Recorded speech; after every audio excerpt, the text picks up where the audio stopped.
Hello everyone, আজকে আমার mini কিচেনে বানাবো ধনেপাতার চপ। আর এই শীতকালে কিন্তু ধনেপাতার চপ খেতে বেশ ভালো লাগে। আমার তো ভীষণ ভালো লাগে, তোমাদের কার কার ভালো লাগে ফটাফট করে কমেন্ট করে জানাও। তো আজকে ভাবলাম যে চলো আজকে আমার মিনি কিচেনে ধনেপাতার চপটাই বানিয়ে ফেলা যাক।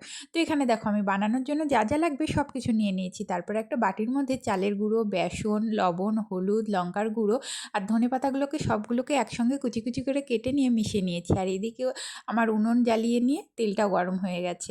এখন আমি ধনেপাতার চপগুলো একটা একটা করে দেবো আর ভেজে নেব। তো দেখো এরপরে আমি দিয়েছিলাম দুটো একসঙ্গে। এখন প্রায় ভাজা আমার কমপ্লিট হয়ে গেছে। বেশ ভালো করে মুচমুচে করে ভেজে নিতে হবে, তাহলে খেতে বেশ ভালো হবে। তো দেখো এখন আমার ভাজা প্রায় মোটামুটি সবগুলোই হয়ে এসেছে।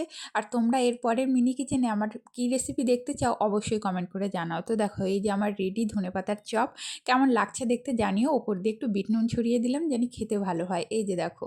তো চলো আজকের ভিডিওটা এই পর্যন্তই ছিল। দেখা হবে আবার নতুন ভিডিওতে। সবাইকে